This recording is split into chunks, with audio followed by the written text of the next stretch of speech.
who you're excited to see take the stage this year. Pat Benatar and Neil Giraldo. You'll be entered to win tickets for both nights of our world-famous iHeartRadio Music Festival. News Radio 690 KTSM El Paso. Live from the KTSM AM 690 studios, it's Talk El Paso with Andrew J. Polk. Be a part of the show by calling 915-544-KTSM, 915-544-5876, or comment online on our stream at facebook.com/Talk El Paso. It's 4 p.m. Mountain Time, and that means it's time to talk El Paso with Andrew J. Polk. Thank you all so very much for joining us here for Talk El Paso, airing live on News Radio 690 KTSM. I'm your host, Andrew J. Polk. Thank you for tuning in, however you may be doing so, be it on air, online, live streaming through the free and reliable iHeartRadio app, or joining us over on the various social media sites we're up on these days, facebook.com/Talk El Paso, the Talk El Paso channel over on YouTube, Twitter at Talk El Paso, or at twitch.tv, Andrew J. Polk.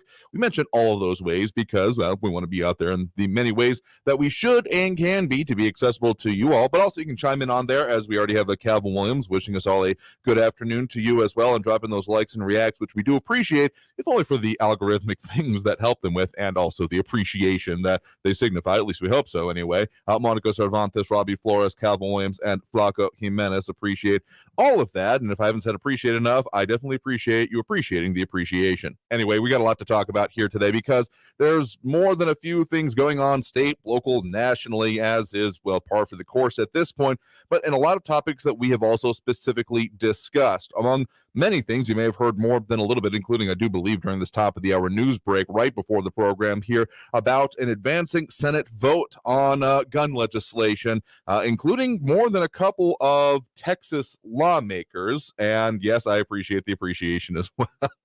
I mean, there's a lot to talk about with these things. 64-34 vote from the U.S. Senate, which has very notably during this last session, or most recent session, I guess, of the legislature, been one of the biggest stumbling blocks to most anything with the term bipartisan attached to it. Not that there has been that much bipartisan, but you get the point.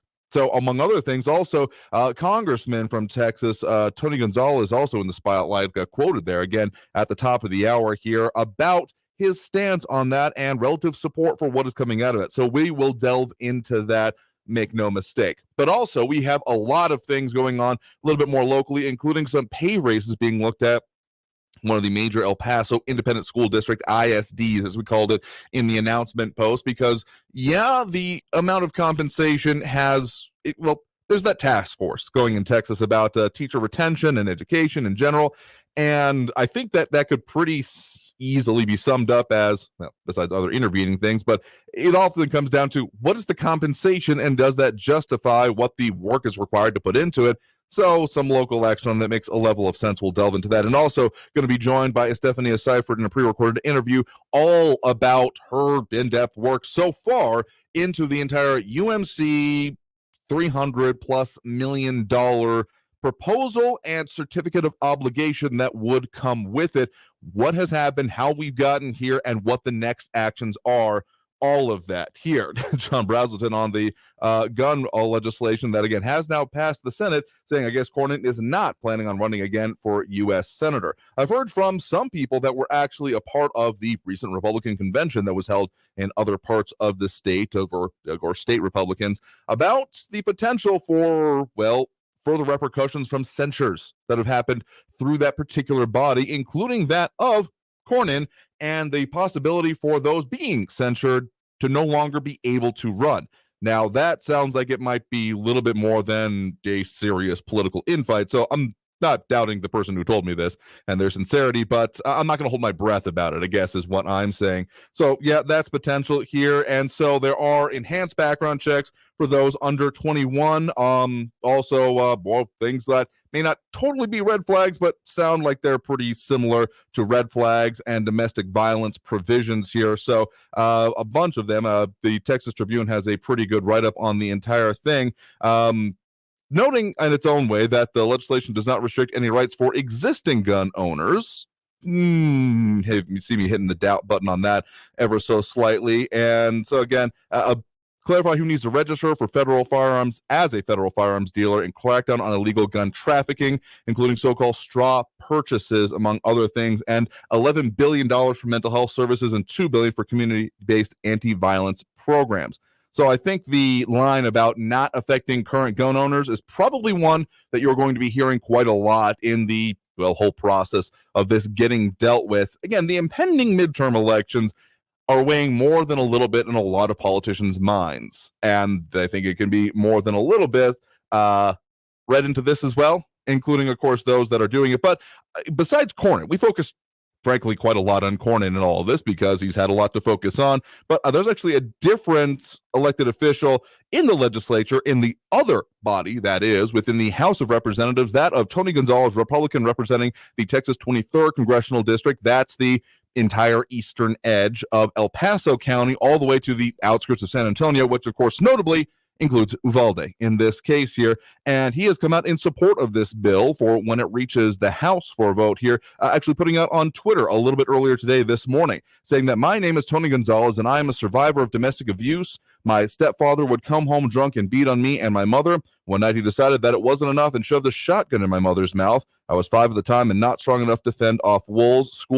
School was my sanctuary from the chaos at home. Now at 41, all grown up, loving father of 6 children, served our country in the Navy for 20 years, led men and women in combat in Afghanistan and Iraq. I slay wolves every day. As a congressman, it is my duty to pass laws that never infringe on the Constitution while protecting the lives of the innocent. In the coming days, I look forward to voting yes on the bipartisan Safer Communities Act.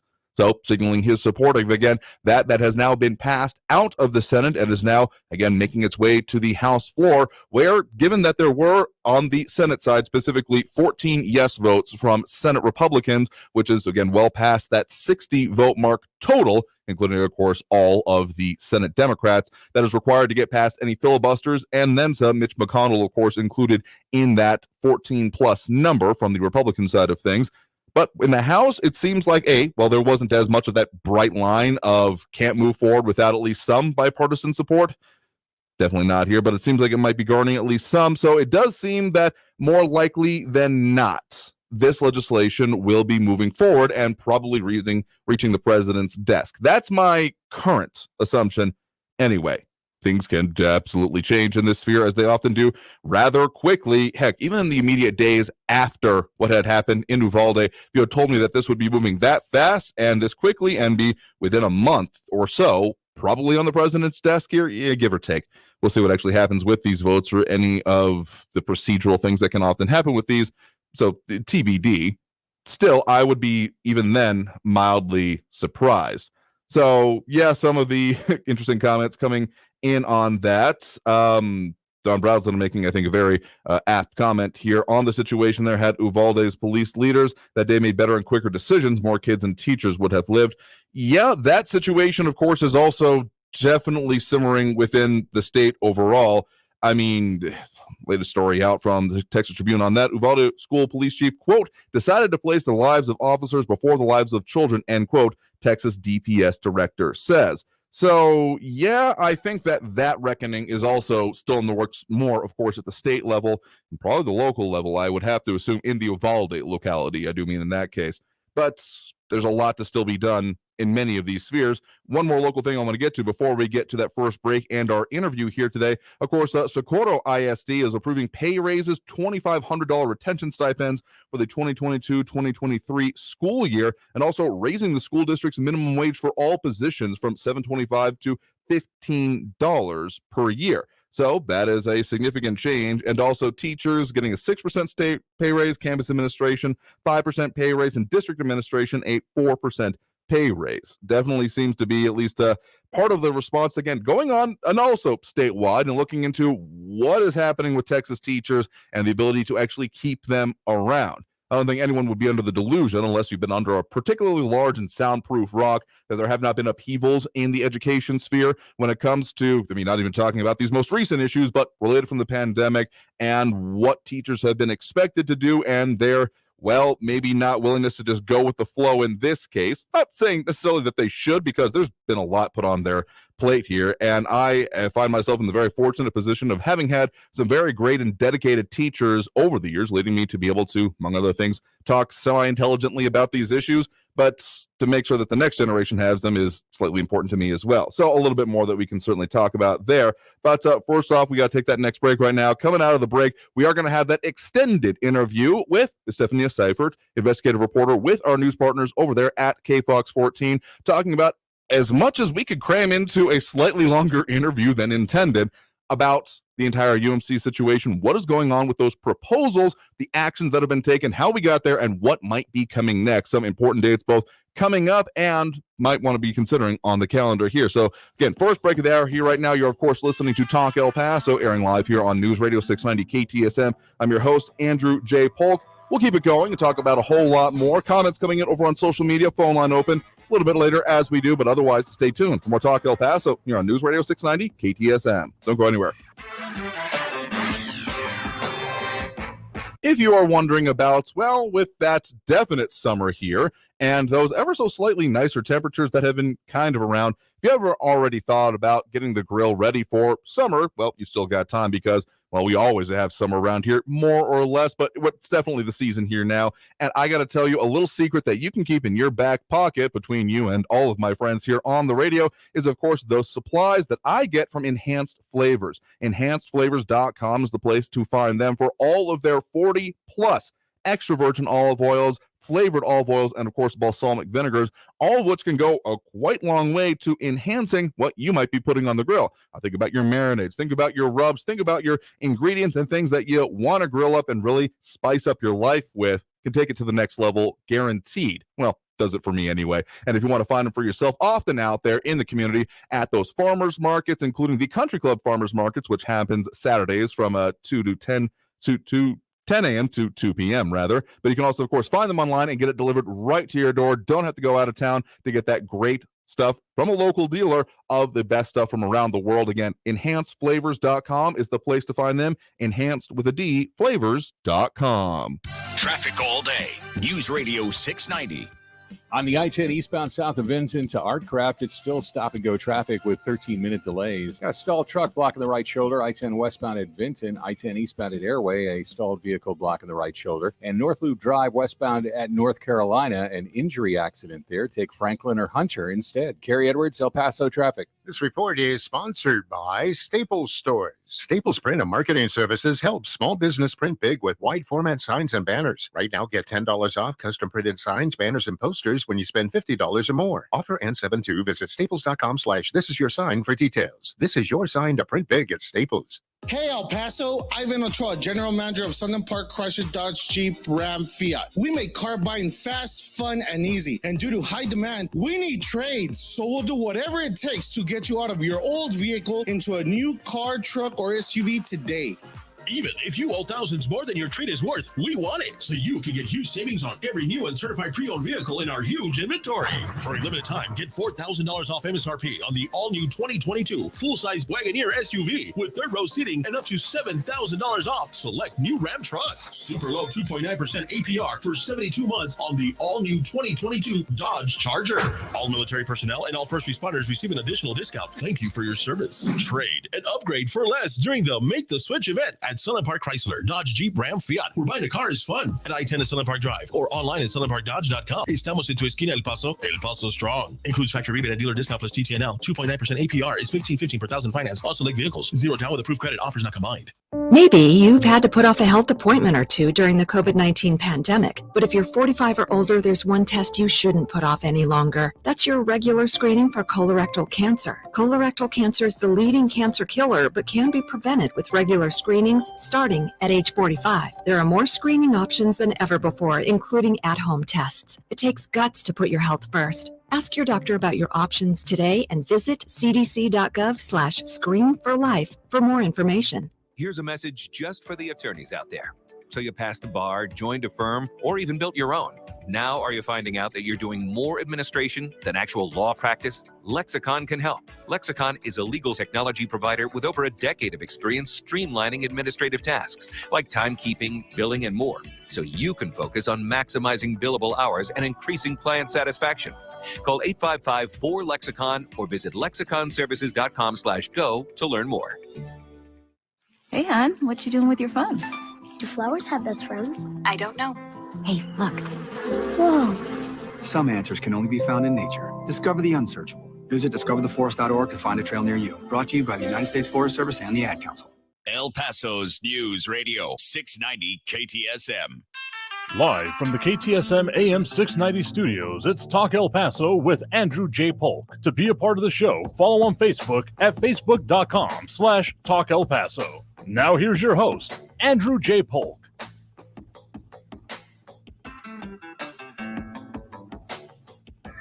Welcome back here to Talk El Paso, airing on News Radio 690 KTSM. I'm your host, Andrew J. Polk. Thank you for tuning in, however you may be doing so. A lot of ways to interact with the show. We open up those phone lines a little bit later this segment, as we usually do here on Wednesdays, but also, of course, social media, Facebook, YouTube, Twitter, and Twitch, either under Talk El Paso or Andrew J. Polk, is where you can find us and chime in on your thoughts on what we're discussing here today. But joining us now, as we do most Wednesdays, we do have Stephanie Seifert, investigative reporter with our news partners at KFOX 14. Thank you very much for joining us today. Hey, happy to be back. Thank you for having me. Glad to have you back, though. You've been doing some very important and in-depth reporting here, particularly on a subject that is investigative and certainly in-depth here, but a little bit of a surprise as it came out for, I think, a lot of people, including the shift in reporting you had to do with it. This whole situation involving the county hospital district, better known as, University Medical Center, UMC, which I don't think necessarily everyone realizes is related directly to the county as how it comes about, but that, of course, very much on display in these past week or so when it comes to a major new funding requirement and initiative being suggested by the leadership of the county hospital district, and now up for approval by county commissioners. So there's a lot involved there. The number people may have seen most often is at $345 million. That's probably made most of the headlines and captured a lot of attention here. So tell us a little bit about how this came about, even like the process of the reporting that you started doing on this. Right. So early last week, the UMC Board of Managers held a meeting, and in that meeting, they all approved putting a notice of intent to issue certificates of obligation in the amount of $345 million on the agenda for the special meeting that the commissioners were going to hold on Thursday. So that item was posted, and typically when an item is posted on the agenda, the backup information, for instance, a presentation or any other background information, is also included. In this case, it was just the item that we were able to see. And so we started looking into this story because we had an anonymous source send us a recording from that meeting, the Board of Managers meeting, which is a public meeting. Anyone could go to that meeting. A recording from that meeting in which they discussed their intent to put this item on the agenda before they approved it. And so that was the point of that meeting, was to approve them putting this particular item on the agenda. It got approved, so it got put on the agenda. When we started to look into it and we found the item on the agenda, like I mentioned, we couldn't find the background information for it. So we started asking UMC about it. We asked all the commissioners, the county judge, if they knew anything about this particular item. What I ran into is that commissioners also did not know really what was happening because the background information wasn't posted yet. It was posted later that afternoon. So in the afternoon, when we were able to see what the background information was on this item, is when we realized that UMC was looking to expand, and they wanted to do so by asking the county to approve certificates of obligation in the amount of $345 million. But in order to even begin that process, the first step is the commissioner's court approving a notice. And so what that notice does is it gives UMC at least 45 days to let the public know about, what their intent is, why they want this money, where it would go. Just any questions the community would have would be answered during outreach in those days, a minimum of 45 days.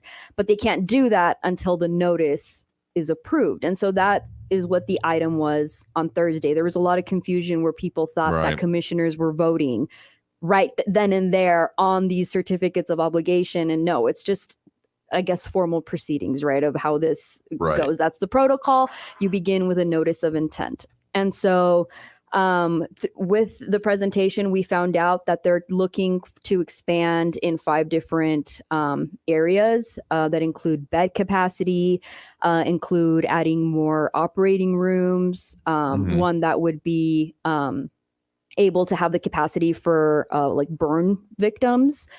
There's also a cancer center that they want to add. And so they detail these 5 major projects in this presentation, and they go into how this is not something that came about because of COVID. This was something that was inevitable because the community is growing. And so they're trying to keep up with the demand. UMC says that they're seeing a lot of people with insurance going to UMC for their services.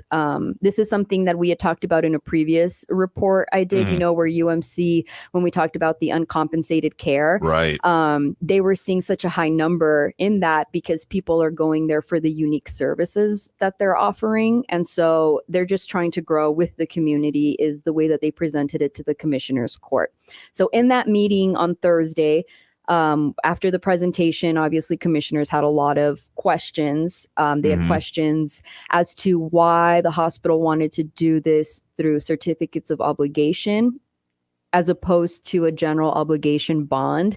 And really the difference there is that a general obligation bond would require voters to vote on what it. is most commonly on ballots as bonds. Right. And certificates of obligation just need a majority vote from commissioners. And so it just given, the presentation being posted a little late, which may not have been UMC's fault. Maybe it was, maybe it wasn't. We don't know, the process of how things are posted on agendas. But, commissioners said, they felt that there was just too much of a late notice for people to be fully aware of what this means. Because it's kind of complicated. Like I said, there was a lot of misunderstandings as to how exactly this was supposed to work and what that item was for Thursday. So commissioners were worried about that the public wasn't fully aware about what was going on. They wanted more time for them to digest this, is the word they used. They also wanted to know what UMC's community outreach plan was, or communications plan was, for how they're going to get out into the community and let people know what their plan is within those at least minimum of 45 days.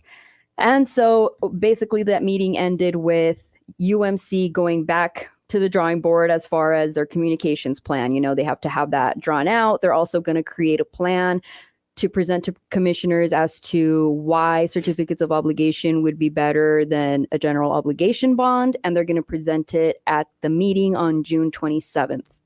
And at that meeting, commissioners could take a vote. Maybe if they don't take a vote, they would take it possibly in the following meeting, which would be July 11th. Now, again, that vote would be for the notice of intent so that UMC can begin those 45 days of communication outreach to the community. So yeah, this would be yes, we agree with it, but it starts the timeline, and then once that timeline has elapsed, that's when the actual debt could be offered here. Right. Again, if you're just joining us, guest right now is Estefania Seifert, investigative reporter with our news partners over at KFOX 14. You want to find out some of these recent reportings and stories she's been doing on this issue, go to kfoxtv.com and look under the KFOX 14 Investigates tab. All 3 of the major stories up on this, right up at the top of the page there. So if you want to check those out, see what's going on with this, because I want to say that there was, even our notice here, your absence was noted last week because you were pulled to report on this story as it was a major one coming out right then. And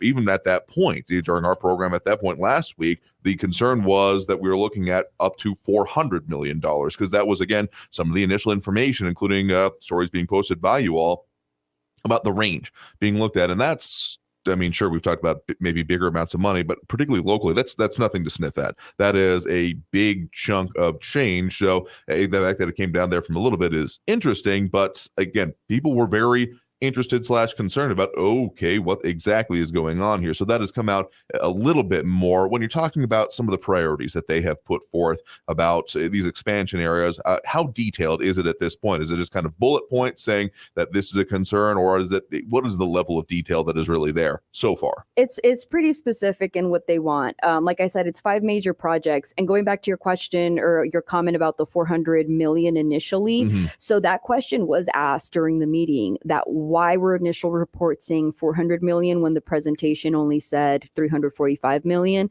And UMC's CEO, Jacob Cintron, said that they left a little wiggle room, if you will, in case maybe a commissioner said, hey, I'd like to also add maybe these services in my precinct or something. He basically made it seem like it was wiggle room in case the commissioners came back and said, we also feel like there should be these added services lumped into this expansion.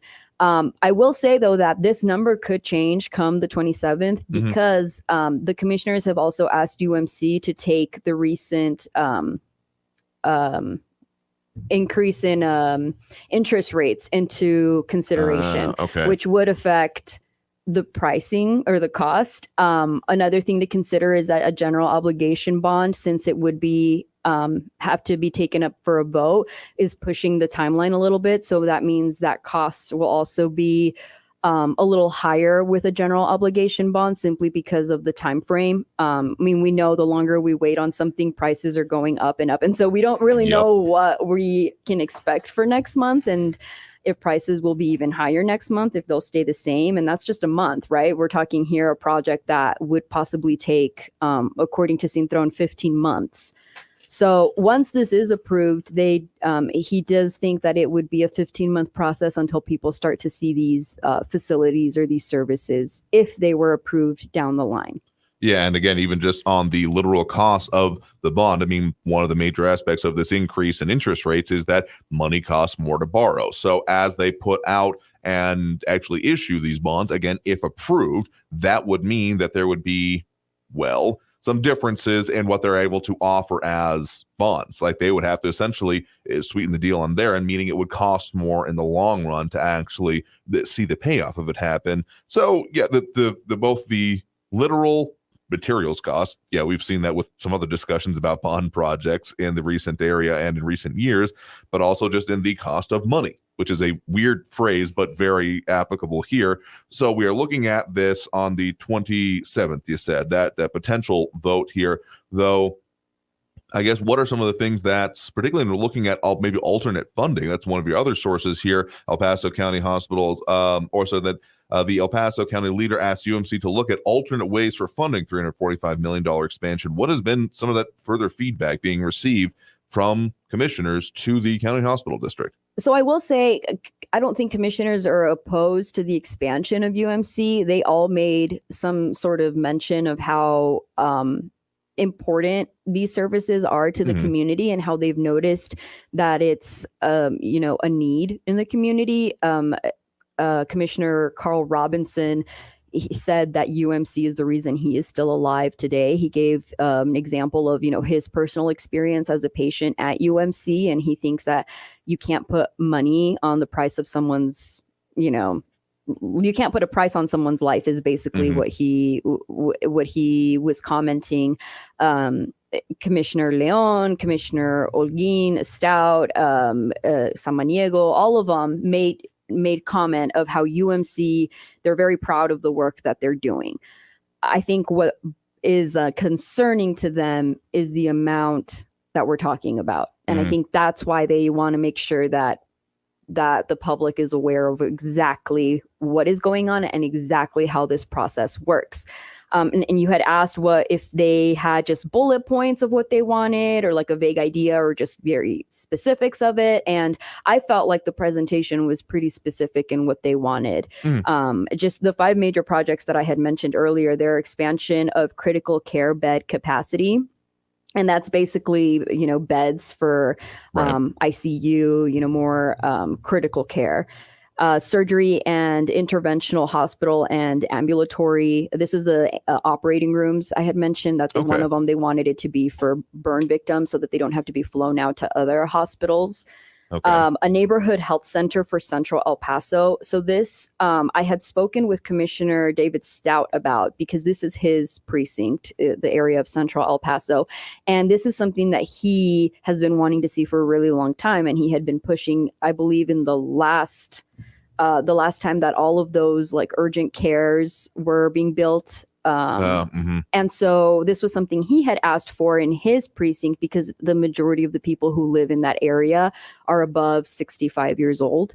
And there is, he says, no like urgent care type or emergency room type of services in that area. And so he wants to see a neighborhood health center. That's something that UMC is proposing and that he was in agreement with. As far as the children's hospital, they want to expand that, specifically their emergency room, as well as their bed capacity. They're saying that, I mean, it's been a very successful hospital is what UMC says. And so that they're definitely seeing the need to grow. And they also want to create or initiate some sort of cancer center where patients don't have to be going to the Mayo Clinic or MD Anderson for their treatment. Obviously, if you have cancer, you can be treated here in El Paso, but they're talking about very specialized care. So those are the 5 major points. And then they went a little more in depth, which is laid out in the presentation on exactly how many beds and the breakdown of, you know, how many beds are in the hospital, how many are used for critical care, and et cetera.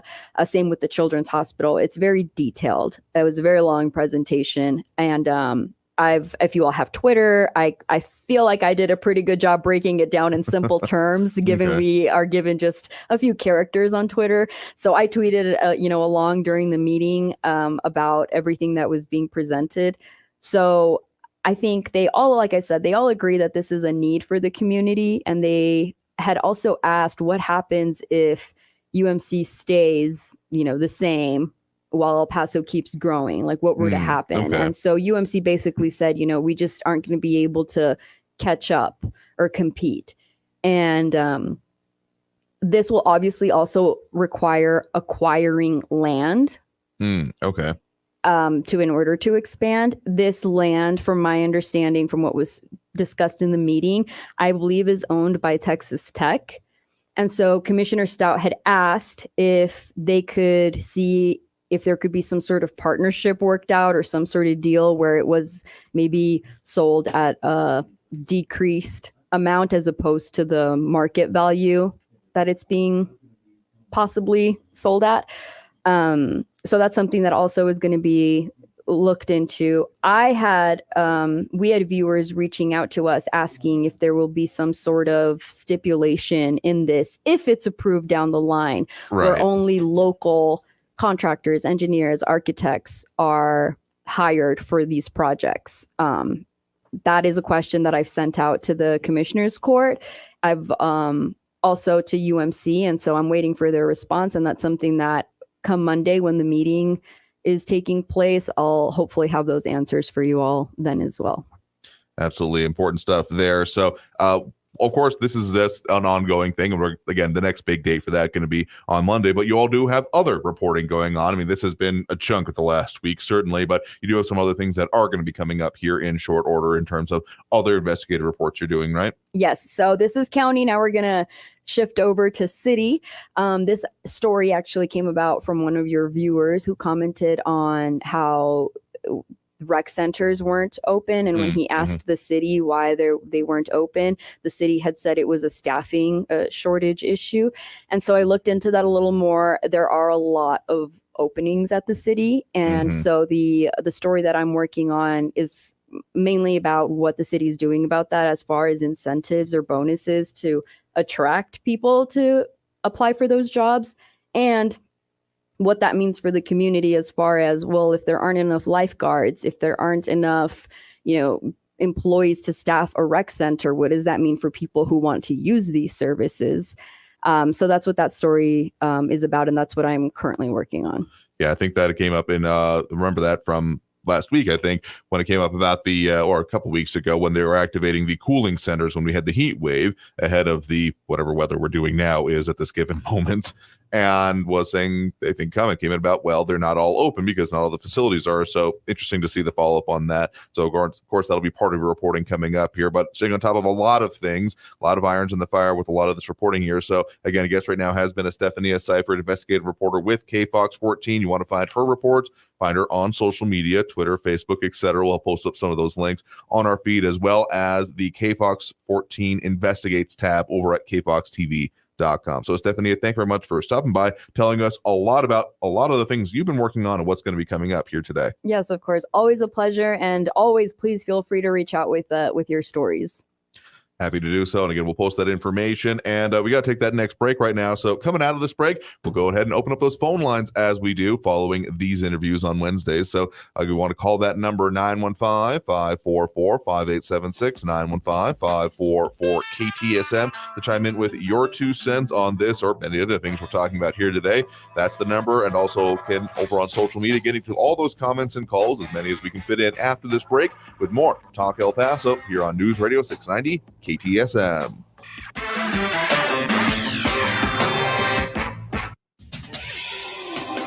El Paso's News Radio 690 KTSM.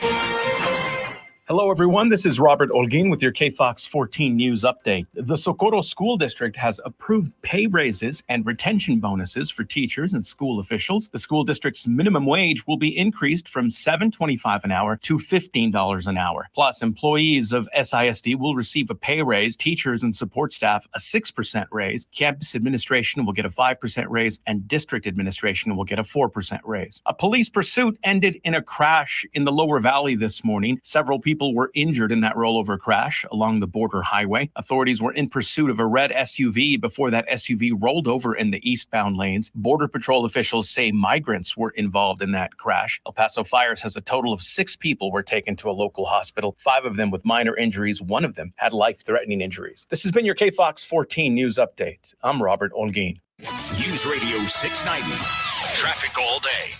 From the KFOX 14 Severe Weather Center, this is Chief Meteorologist Sandra Diaz. Most of the storms have moved off to our west and are again developing in the mountain areas. But that doesn't mean we can't see an isolated light rain shower or maybe an isolated storm through tonight. We'll keep that isolated chance going for the next couple of days, but as far as temperatures go, they're back on the rise as sunshine has returned. This report is sponsored by Allstate. Are you a safe driver? Are you looking to save money? With DriveWise from Allstate, the safer you drive, the more you can save. At Allstate, better protection costs a whole lot less. Visit allstate.com or call an agent for a quote today. The job market is competitive right now, so you need to be competitive to attract top talent. If you're trying to fill open positions at your business, iHeartMedia is here to help. Use radio and digital targeting to find fresh, passive candidates currently in the workforce. These candidates are listening right now, looking for new opportunities. Together, we can let the community know you're hiring. Visit iHeartAdvertising.com. That's iHeartAdvertising.com. Make the right choice for your house when it comes to windows and doors. The Window Depot provides over 1,000 in-stock vinyl windows, interior and exterior doors, plus all the supplies you'll need for installation and trim to complete the job, all at the lowest prices in town. Visit thewindowdepot.com to find a location near you. That's thewindowdepot.com. Stores are open Monday through Saturday, but they also offer online ordering and no-contact delivery. The Window Depot. Lowest prices, biggest inventory. Tune in to the El Paso History Radio Show this Saturday, 10 to noon, here on 690 AM with your host, Andrew J. Polk, brought to you in part by Pepe's New Mexican Restaurant and Cantina, 6761 Donovan Drive. That's the El Paso History Radio Show, 10 a.m. Saturday, right here on News Radio 690 KTSM. Staples Print and Marketing Services helps small business print big with wide format signs and banners. Right now, get $10 off custom printed signs, banners, and posters when you spend $50 or more. Offer ends 7/2. Visit staples.com/this is your sign for details. This is your sign to print big at Staples. This report is sponsored by Staples Stores. Stay tuned and stay informed with News Radio 690 KTSM, an iHeart radio station. Tweens have mastered the art of tuning out. Jen, there's a spider in the car. We're turning your room into a home gym. See? Nothing. But some messages need to get through, like making sure they're buckled up the whole ride, every time. Do whatever it takes to make your child listen. Jen, I friended your boyfriend. Wait, what? Buckle up, sweetie.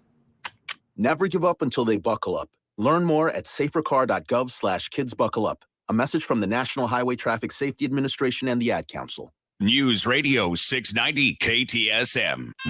Live from the KTSM AM 690 studios, it's Talk El Paso with Andrew J. Polk. To be a part of the show, call 915-544-KTSM or follow on Facebook at facebook.com/Talk El Paso. Now here's your host, Andrew J. Polk. Thank you all so very much for joining us here for Talk El Paso, airing live on News Radio 690 KTSM. I'm your host, Andrew J. Polk. Thank you for tuning in, however you may be doing so. A lot of ways to chime in on the show. Do have that phone line open right now, even if that's last segment probably should have been 2 segments. But hey, once you get in depth on a good discussion here, you're loath to interrupt it. We'll probably do that for future ones when we have a Stephanie on. So again, appreciate to her for that recorded interview, and a lot of commentary coming in. A lot of that we popped some up on screen here, including some concerns about both that and of course the audience. So that's why we'll be talking more about that. But let's get to at least one phone call before we have to take that next break here already. Just getting back on track here. Again, the number to call is 915-544-5876, 915-544-KTSM. We do have Ben on the east side here with us right now. Ben, thanks for joining us. Hello, Andrew. I wanted to get your take on this, and see what you thought. This is an article that was in Virology Journal, okay, highly respected medical journal. And it says the coronavirus disease pandemic has led to widespread use of genetic vaccines. In addition, booster vaccines have been used, but their effectiveness against the highly mutated spike protein of Omicron strains is limited. Recently, the Lancet published a study on the effectiveness of COVID-19 vaccines and the waning of immunity with time. The study showed that immune function among vaccinated individuals 8 months after the administration of 2 doses of COVID-19 vaccine was lower than that among unvaccinated individuals. These findings were more pronounced in older adults and individuals with pre-existing conditions. According to the European Medicine Agency's recommendations, frequent COVID-19 booster shots could adversely affect the immune response and may not be feasible. The decrease in immunity is caused by several factors, and a lot having to do with the spike in the mRNA vaccines and their dissemination throughout in the body. Some studies have suggested that there's a link between COVID-19 vaccines and reactivation of the virus that causes shingles. And right now, so we've got all these things going on. Problems with thrombotic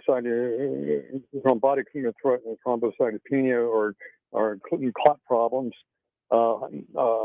high risk problems with cardiovascular disease, things of that sort.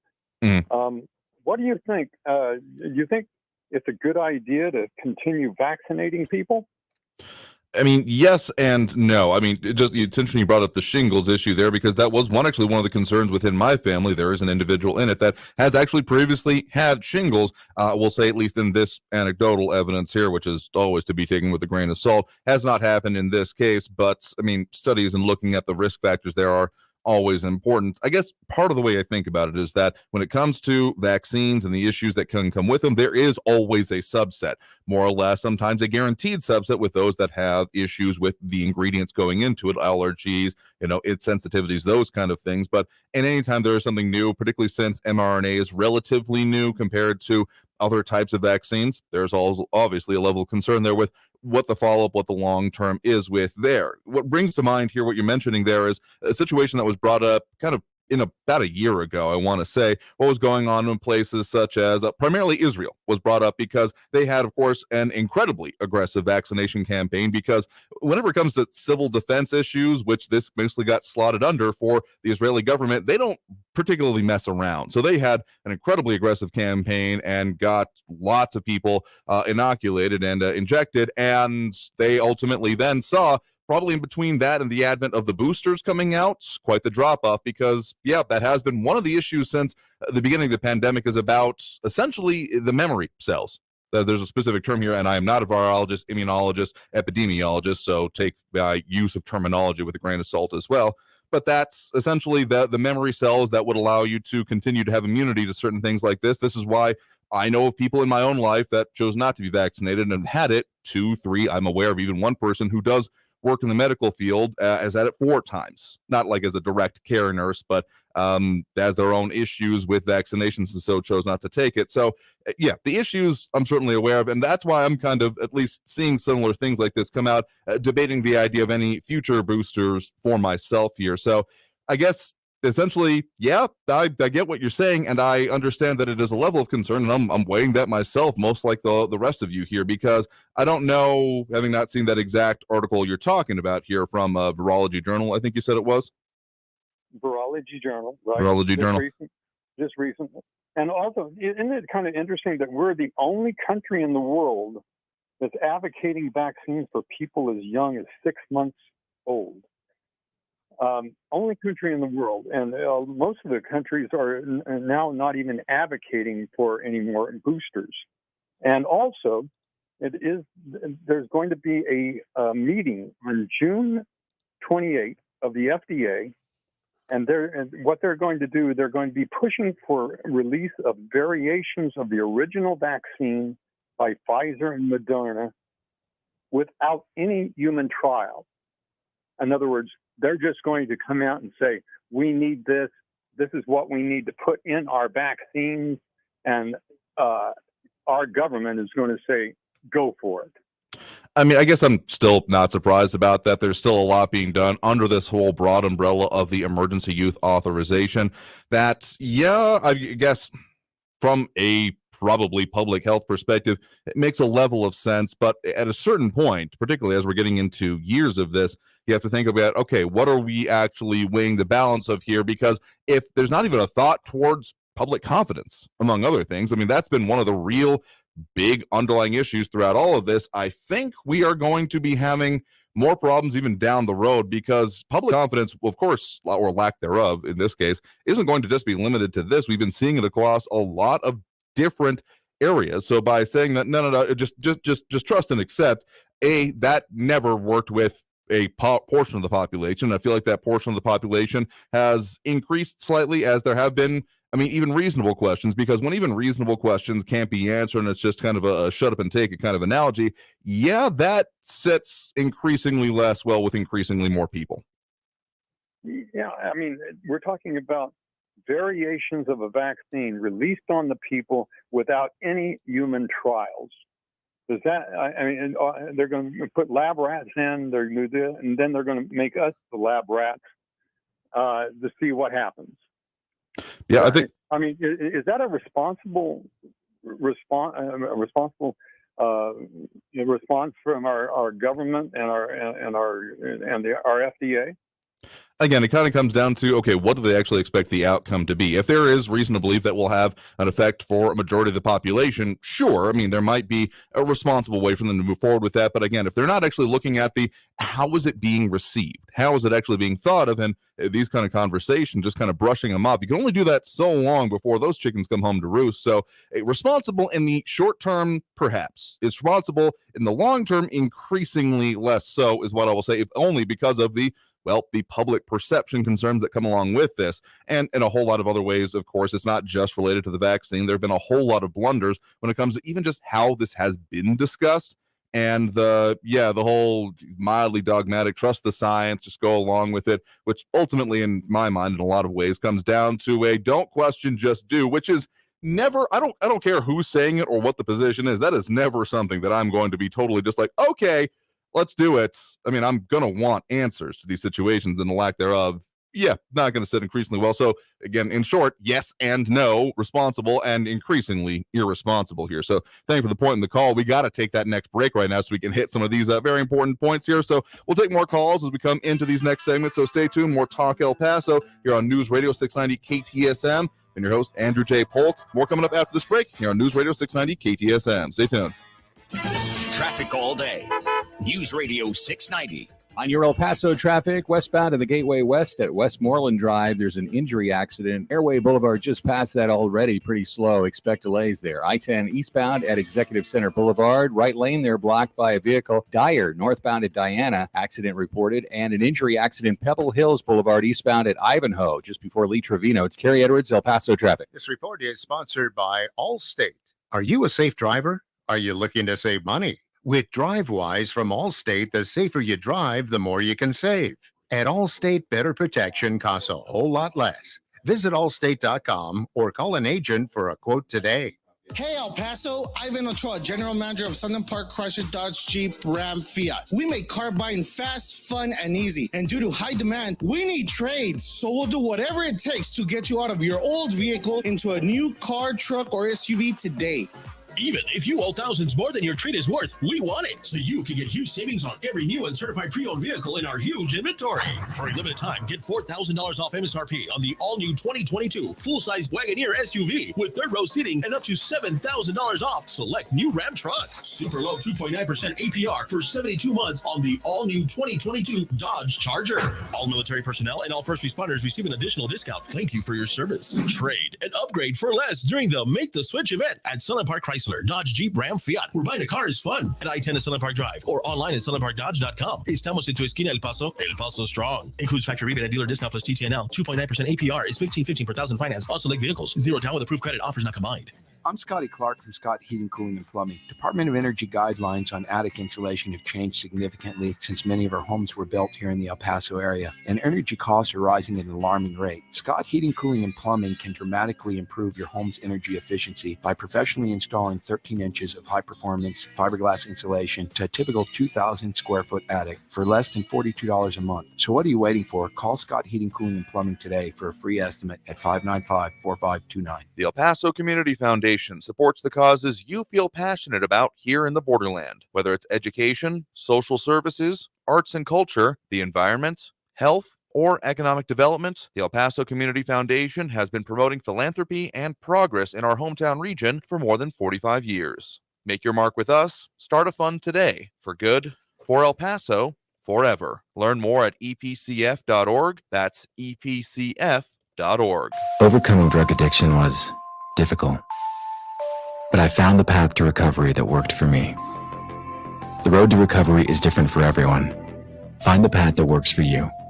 Learn more at cdc.gov/stopoverdose. If you're a valued customer, you deserve a simple gesture of appreciation from your credit card company. And that's why Discover matches all of the cash back you've earned at the end of your first year. Discover. Exceptionally common sense. Learn more at discover.com/match. Limitations apply. M1EP.com. Superior multifamily property management services citywide. News Radio 690 KTSM El Paso. Live from the KTSM AM 690 studios, it's Talk El Paso with Andrew J. Polk. To be a part of the show, call 915-544-KTSM or follow on Facebook at facebook.com/Talk El Paso. Now here's your host, Andrew J. Polk. Thank you all so very much for joining us here for Talk El Paso, airing live on News Radio 690 KTSM. I'm your host, Andrew J. Polk.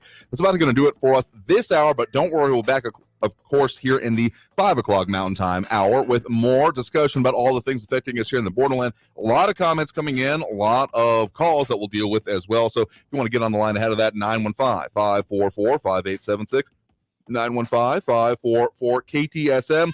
We'll get into as many of the comments and calls as we can in the second hour of the show, right after this short top-of-the-hour break. Stay tuned. Traffic all day. News Radio 690.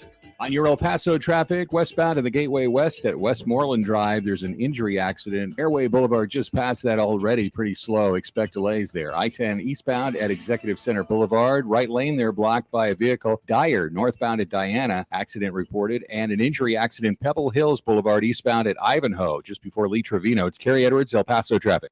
New on Curiosity Street, she was a loving wife, a devoted mother. She also stole atomic secrets and gave them to the Soviets. Meet the woman whose deception kick-started the Cold War on the spy who stole the atom bomb. And what if they catch you? Then I shall be shot. they're coming! Come back! Relive history's most death-defying escapes. It's Impossible Escapes, Civil War. Watch now on Curiosity Street. Annual plans are $20, just $1.67 a month. Visit curiositystream.com. This is fun. I didn't think I liked kayaking. Well, I'm glad you enjoyed it. News on the hour and a half. Traffic and weather all day. News Radio 690 is KTSM AM El Paso, an iHeart radio station.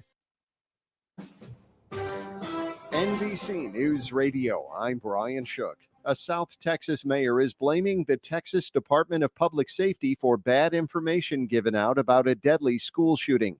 Uvalde Mayor Don McLaughlin Jr. tells the San Antonio Express News Governor Greg Abbott blamed DPS in a conversation.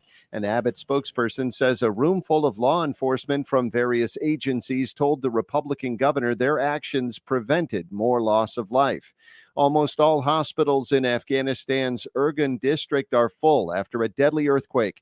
A doctor in the region says some people with injuries were airlifted to the capital city of Kabul or neighboring provinces. More than 1,000 are dead and over 1,500 are wounded in the country. NBC's Matt Bradley says time is not on Afghanistan's side to try and save more lives. The situation there is very, very dire. The Taliban is asking for more money and aid from international organizations. But for many people, that won't come in time. Soaring gas prices are a global issue. That's according to U.S. Energy Secretary Jennifer Granholm. Speaking to reporters, she cited the global impacts of Russia's war against Ukraine. Granholm urged Congress to heed President Biden's call to suspend the federal gas tax for 3 months. Georgia's High Court hands down a surprise ruling in the case of a hot car death. Scott Kimbler reports. Justin Ross Harris, infamously known for leaving his toddler son Cooper in a hot car leading to his death in 2014, has his murder conviction overturned by the Georgia Supreme Court.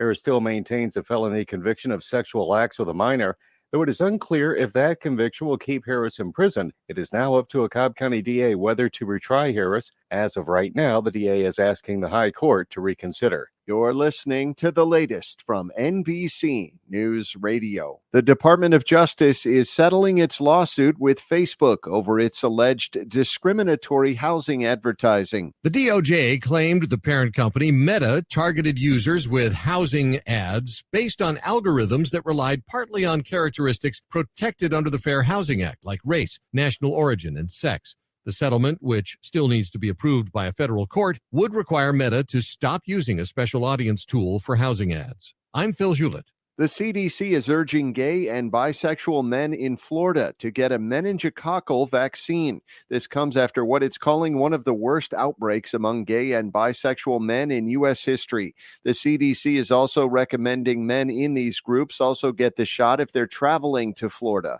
It notes the number of pride events in the state in the coming weeks.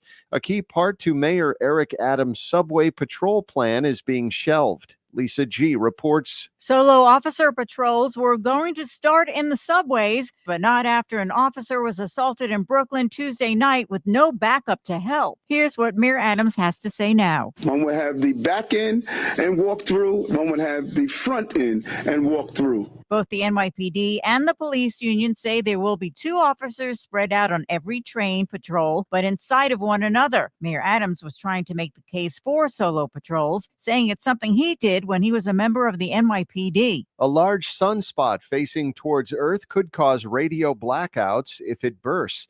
Scientists are watching a dark spot on the surface of the sun that's doubled in size this week. They say it could result in a solar flare that contains high amounts of radiation and magnetic energy.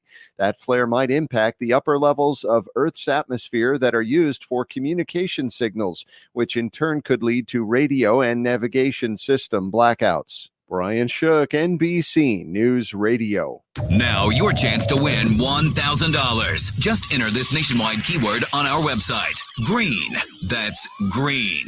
Enter it now. This report is sponsored by Liberty Mutual Insurance, where you only pay for what you need. Liberty.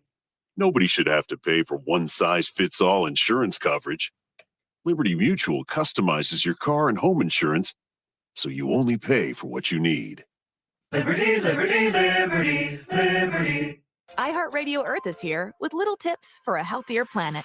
This spring, you can share your own observations about nature with scientists and play a critical role in scientific discovery by adding to their data collection. Discover more about citizen science programs such as monitoring weather, observing plants and animals, and more. Brought to you by iHeartRadio Earth and the National Environmental Education Foundation. To find more tips for smarter, sustainable living or to take action in your own community, go to iHeartRadio.com/Earth. Hey, it's Mario Courtney Lopez, and we know life is better together. Smart Mouth mouthwash gives us the confidence to make life's moments amazing. We are all getting together more, and Smart Mouth's 24-hour power of fresh breath with just 2 rinses a day keeps us from worrying about bad breath in those up-close moments. Go to smartmouth.com/radio to save 20% or find Smart Mouth at your favorite store to give you confidence as we get closer to each other. Remember to make life's moments better together with Smart Mouth at smartmouth.com/radio.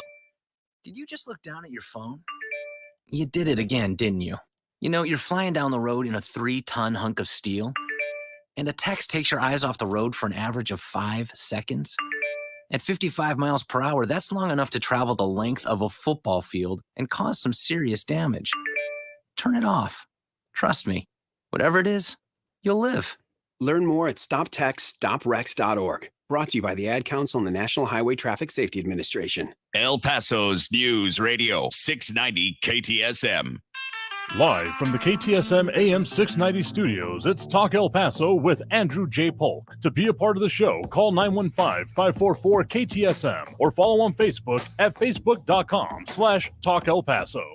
Now here's your host, Andrew J. Polk. Thank you all so very much for joining us here for Talk El Paso, airing live on News Radio 690 KTSM.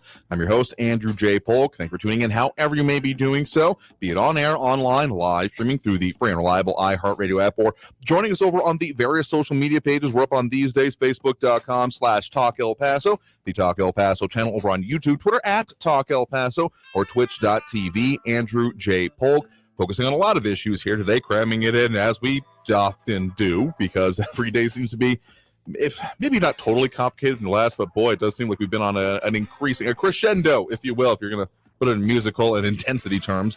Anyway, if you want to join in on the show, of course, those social media platforms, a lot of comments having come in there already. Marky Mandingo, RJ, Louis Panado, Calvin Williams, Kathy Codry, John Brazelton, Andrew Zignorant, and more tuning in. Flaco Jimenez tuning in and chiming in over there. Also dropping those likes and reacts, which we do appreciate. Ron Stanwyck, Robbie Flores, Monica Cervantes, Calvin Williams, and Flaco Jimenez. Just helps us with those algorithmic things on the social media, Facebook primarily, but if you want to leave it other places, you're more than welcome to. But we also, of course, have that phone line open now, as we do at this point during the show, 915-544-5876, 915-544-KTSM, the number to call there. If you want to add your 2 cents, just as a brief reminder, as we do so periodically, if you're going to call in the middle of a segment, it might get put on hold for a minute, so just stick around. It may get popped up live, but you'll hear everything going on the show while you're on hold there. Checking on some of those comments, because we have been, yes, the interview with the Stephanie went a little bit longer than usual, but when you got so much to talk about, it's hard to cut it off exactly here. So getting to some of the comments that came up in the middle of that there, John Browson saying, if these egotistical UMC doctors and administrators want all these improvements, then let them go to the El Paso community and fundraise, in all caps, that last part. I mean, that was not exactly part of the response coming out of Commissioner's Court on, can we look at some alternate plans instead of just solely certificates of obligation. But yeah, there's probably, I doubt they meant it exactly the way you put it there. And Flaco Jimenez questioning that wiggle room is a couple of million. Yeah, that's totally what my budget has. Of course, we're talking about different things. But yeah, and Calvin Williams saying, Wimpy from Popeye says, I'd gladly pay you Tuesday for a hamburger today. And I couldn't help but laugh. Andrew Zignorant saying, I always marvel at Andrew's amazing grasp of the obvious. You really got to get out more often, my dude. If that's truly amazing to you, that's what causes you to marvel at it. I got some great books and or TV series to recommend for you, or even just the pictures if the words don't work too well for you, particularly since it came up a question about that the someone said previously that the KTSM audience, Calvin Williams said, KTSM viewers are the best and brightest -2, and then Andrew Zignorant posited 3, including myself here. So had ever so slightly a bit of a 3 departments, education, energy, and the third one kind of moment there. We all have our brain farts, but a lot more comments coming in on all of that. But again, let's get back to those phone lines right now. Again, that number to call, 915-544-5876, 544 KTSM. We do have Barbara on the west side here with us right now. Barbara, thanks for joining us. Hi, Andrew. Thank you for taking my call. Mm-hmm. I wanted to make a comments on a couple of topics today. You will recall that a couple of months ago I called regarding our Congressman woman wanting to remove immigration judges and put immigration officers to hear these complicated matters on immigration and asylum.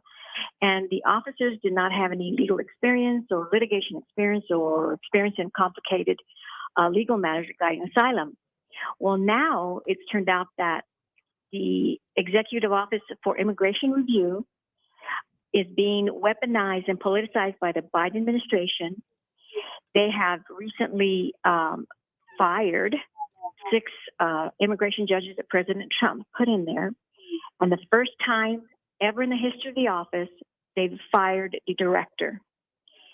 And they also fired, and this is also unusual, in decades they have never done this. He fired an immigration judge that was on probation. Usually, I guess you go on probation for 2 years. I did not know that. No. He was close to finishing his probation, and they fired him and then put him on administrative leave. Didn't even let him clean out his office. And what they're doing now is they're putting in judges that support the immigration stance that the Biden administration has. And they're leaning on or calling on an organization called AYUDA, AYUDA, for references onto judges that they should put in place of the ones that they're firing, because what their goal is to process these people faster, get them into the U.S. In addition with what's happening at the DHS with the immigration officers, they're also doing the same thing. They're processing these illegal immigrants, getting ready for a new, I call it a tsunami of people coming in. So that's what they're doing with the immigration, with the Executive Office for Immigration Review. Now, I want to compare that to the oil and gas industry, as ridiculous as it sounds. Okay. The CEO of Exxon has stated that we can ramp up in 18 months, get oil and gas going, and we can meet the world's demand, the U.S. demand on oil and gas. And he says, but the president is telling us ramp up, but then he's going to access down the road. So we've invested in money we'll never see. It takes 10 years to get any return on investment. That's a good CEO. You're not going to invest on something you're not going to have an ROI on. Mm-hmm. So my comparison is, okay, we can ramp up the oil and gas industry. Where do we go to remove and deport between 4 and 5 million illegal immigrants that I feel it may be even more by the time Biden finishes with this? Where do we go to get back our sovereignty? Where do we go to get back our safety, our peace of mind? This isn't stopping. And I've called in the past, and I've mentioned the third worldization of the USA and the balkanization of our communities. Mm-hmm. And that is what's happening. I don't know if anybody saw the reporting last night from the Yuma sector. The journalist was there. There was no border patrol on site. He said that he went down the line. There were hundreds waiting to cross over, just waiting for one border patrol to return to take them to process. Mm-hmm. He said there were Africans, there were people from Belarus, from Afghanistan, from Russia, Mm-hmm. from Cuba, and from Peru. He said, you see that at 2:45 in the morning, they come by the hundreds. So these 2 border patrols, but there wasn't even one there. He was busing them to go get them processed. In the meantime, the cartel is causing all this confusion. And at the end of that wall, you had the drug runners for the cartels going back and forth. Imagine what our country is going to be like. We can't stop this flow unless we get this president out, unless we vote our representative out who's in favor of all this. I'm thinking, did they ever dream that by opening our borders, they would be seeing people from 157 countries at our doorstep? Did they think that people from Belarus would be here, or Afghanistan or Russia at our border in Yuma and along the Rio Grande Valley? where do we go? That's a question we need to be asking ourselves. Mm-hmm. We can't ramp up like the county oil and gas. We need to find out. We need to stand up. We need to vote these people out. And I hope El Paso is listening to these calls. I mean, there's angst and anxiety and distrust and fear in our communities. I feel it. I used to walk by myself. I used to walk out there by the country club in Santa Teresa. And it's a great place to walk, but you can't do it anymore. I mean, you see people's heads popping out from everywhere, and you just have that fear. Even here where I live, I'm afraid to walk on the arroyos because I don't know when there isn't any irrigation in the ditch, who can pop up from there. This is a critical mass situation, and it's past gravity. I mean, I don't know what other adjectives to use that we are experiencing, because we have a representative who supports all these policies. We have people who change the mission of DHS, and every day we wake up to something else they're doing. There isn't a day of the week, and I told you I started my alphabet. There's not a day in the week that I don't update one of those letters with what's happening in our community. I mean, El Paso, wake up. I mean, I'll fully agree with you there that the idea that people need to be paying attention, the amount of people that have a general, I mean, just by the level of voting, measure of apathy, because among other things, voting can be seen as a decent measure of who think things need to change or be better in a community. Because as much as I always like it to be just as kind of considered a civic duty, you go out and do it, whether you're ticked off or not, it just doesn't generally work out that way. But I also don't particularly believe that, again, based on the last election, that there's less than 5% of people in this area that have any gripe whatsoever, particularly with government. Now, I think that's probably one of the things coming out of that particular election was the idea that there's not that many people necessarily economically ticked off as potentially could be. And as much as what you're saying is very important, I fully expect within the last quarter of this year, or leading up to it anyway, as we get, of course, closer to November, that there will be a lot more focus on economic policy. Because, again, ticked offness often comes from increasing pain points being put on you. So I think that's part of what it will take to that part of your question anyway. But to the general idea of these issues, the extra adjective I would use is, at least regionally, here in the Borderland region where our broadcast signal reaches for the most part, I would go with unprecedented. Because, sure, we've heard of similar types of situations happening along different sectors of the border, different areas.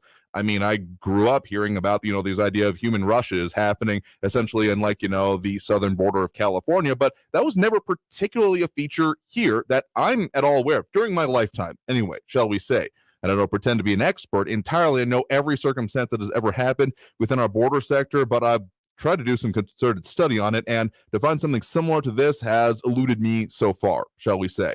So the idea of this being something that is happened before here, you don't really find that, at least not that much record of it. So the idea of there not being much done to it, I mean, just talking about the Santa Teresa area, bring up vivid memories for me of having actually had my high school graduation happen to the Project Rad, which was supposed to get people to not drink after high school graduation. And then they gave us shot glasses. I still have my Franklin High School shot glass, which is mildly paradoxical.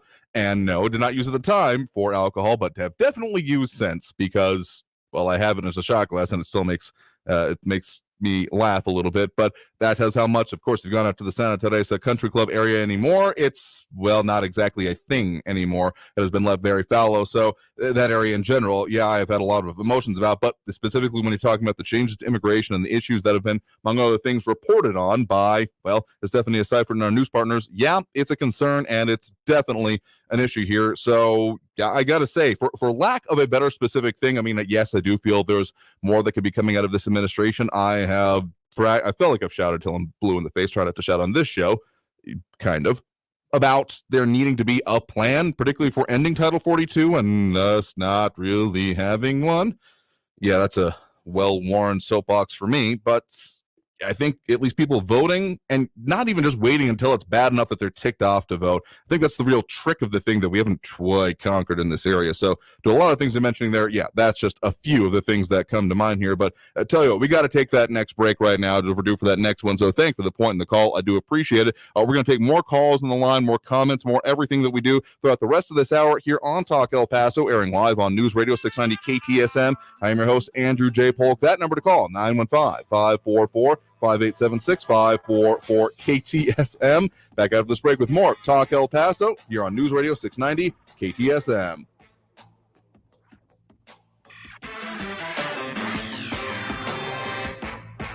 Traffic all day. News Radio 690.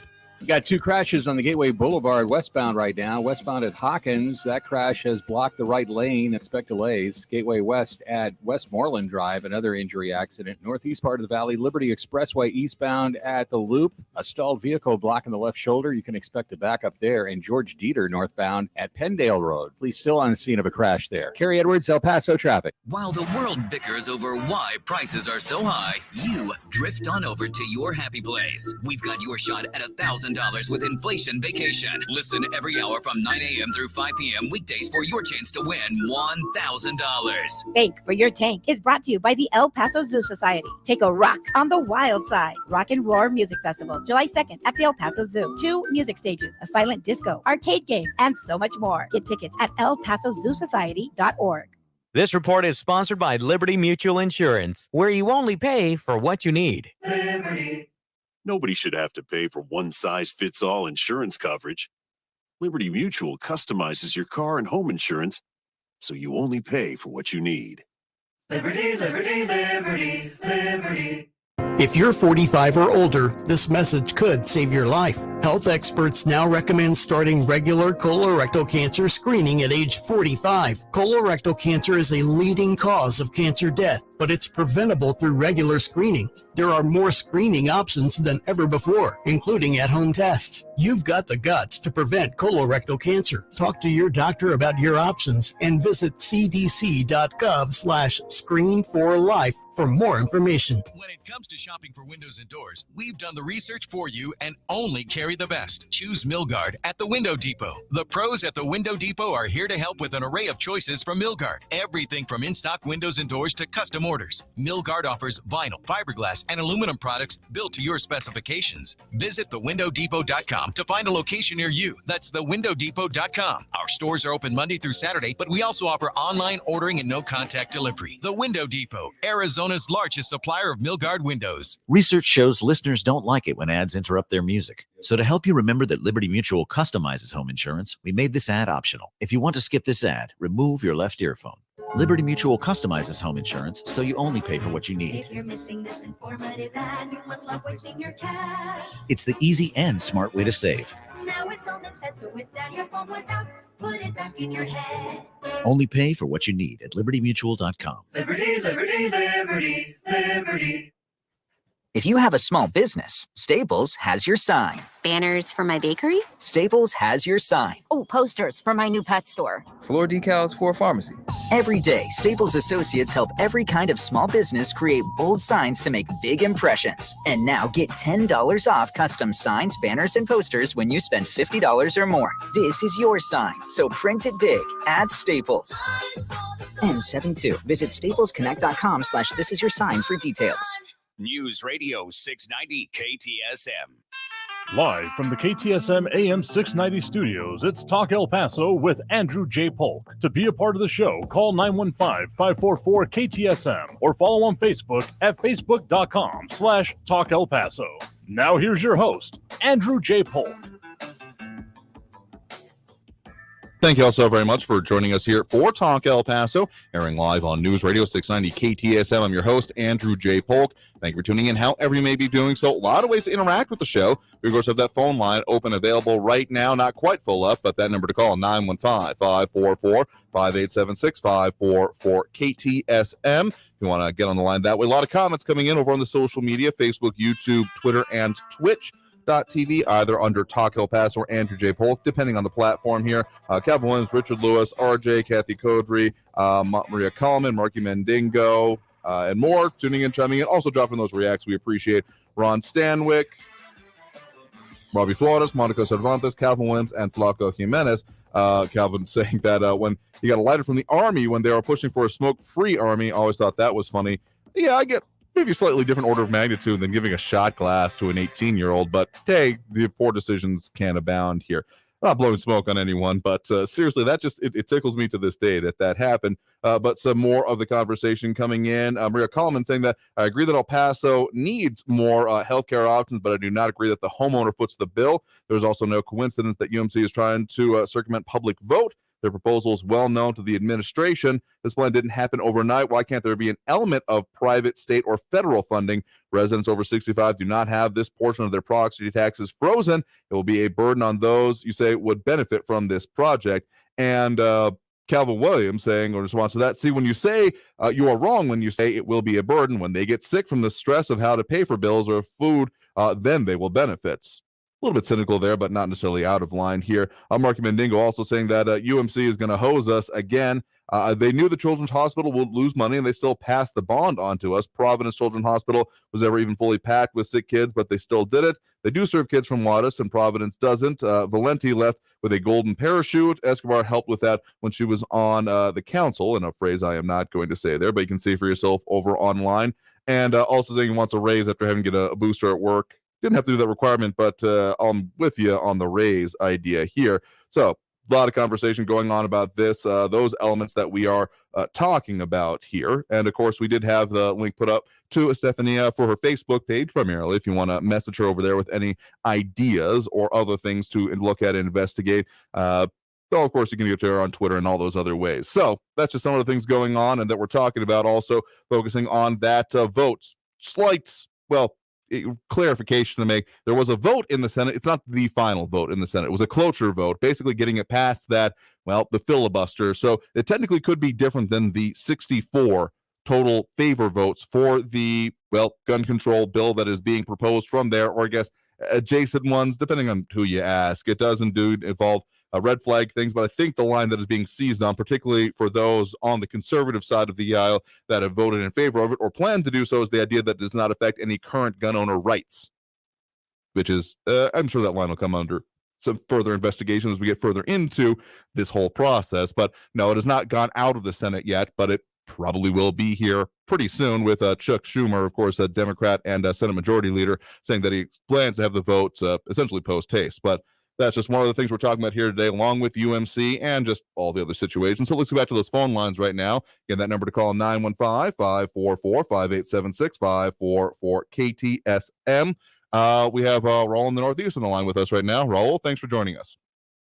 Hey, Andrew. Well, as vexing and as big a problem as illegal immigration is, which we've had all my life, okay, we have waves of it. Maybe we have more now. But in any case, there's nothing new about that. But what is new is a failed coup on Congress. Tomorrow we'll be getting to watch the testimony of justice officials who were pressured by Trump to overturn the election. And the other day, I heard the testimony of state Republican officials, including the Speaker of the House of Arizona, who said that when he asked Trump's lawyer, Rudy Giuliani, for evidence of all this voter fraud that Trump and he were claiming existed, he said he didn't have any, but he had a lot of theories. And the guy said he would not break the law for Trump. And so we are in a very, very dangerous time in this country. You got a Republican Party, Texas Republican Party, that's talking about seceding from the Union, that says Biden isn't the legitimate president. They bought into the big lie. That has about 300 positions, but nothing about Uvalde, and curbing that kind of violence on average citizens. That's what's scary to me. I'm not scared of illegal aliens. I'm much more scared of going to Walmart and getting shot at Walmart, or one of my friend's kids, grandkids, getting shot at school. That scares me a whole lot more than illegal immigrants. So that's just where we're at with Donald Trump. He's continued to incite violence on people. He did it here to this community, and he did it in the Capitol. That's what he does. He's a dangerous, dangerous, evil man, and he needs to be put in jail. And I look forward to that day. I mean, I guess there's not a whole lot of question about your particular proclivities on this, but a couple of things that come to mind here are the fact that, well, the actual January 6th committee hearings have now been postponed until July, so I don't think that'll be happening here tomorrow. And also, if we're talking about things that have happened before and shouldn't be that surprising, secession has literally come up on the Republican Party of Texas's platform planks previously, so I guess if we're talking about things that have happened before and are maybe not great, but shouldn't be surprised about, I would probably factor that one in myself here. Anyway, yeah, and again, I just have a lot of compunction, particularly about the third world nature that comes along with seeking to put previously elected officials in jail for what they've done. We talk about precedents. Okay, not a lot on this program, but I think about it a lot, that a lot of times in the prosecution of temporary political goals, which seems to be the overwhelming level of thought, consideration, etc. these days, the idea that, well, we've got to do whatever is the most politically expedient and consequences be damned, we'll sort it out the rest later, that I don't think has served us that well lately. I mean, look at the whole nature of, among other things, the Senate, previously known as one of the greatest deliberative bodies in the world, has not exactly been living up to that ideal at all recently. I mean, you can point to whatever point in time that you call that starting from, if you really want to, but particularly since we've looked at the quote-unquote nuclear option, which seemed very nuclear right up until it happened, and it has, of course, continued the idea of changing filibuster rules, what is actually happening with the removal of it. I mean, all of that as just political expediency at the moment seemed like a good idea at the time, but not considering the idea of actually move forward with it and what it'll mean for the future, that has been severely lacking. So that's, I mean, sure, find out what's wrong, recommend it for prosecution as much as you want, but this favor of saying that particularly, well, we don't want anyone else to be able to run, that is a precedent that I think more that even may not totally agree with what the former president did, would have a lot of issues with as becoming a part of American precedent. And make no mistake, precedent often becomes permanent in a lot of ways.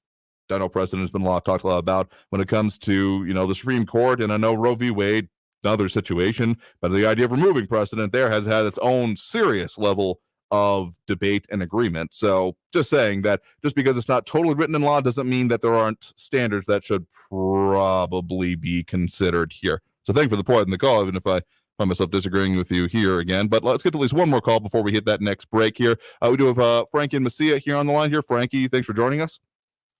What is this mush? You cannot be serious. I just heard that the Supreme Court voted that this main group that challenged taxpayer money to go to religious groups is unfair. That they're going to say, you got to spend tuition money for religious schools. What is this mush? So a taxpayer, not Maine, just anybody, because it's going to go on to the whole United States and everything. Sure.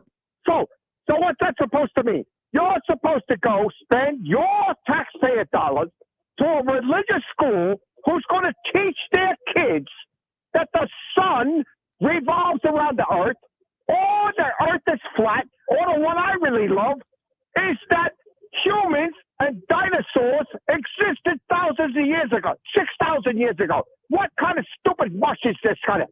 This is insane, Andrew. This is nuts. This is nuts.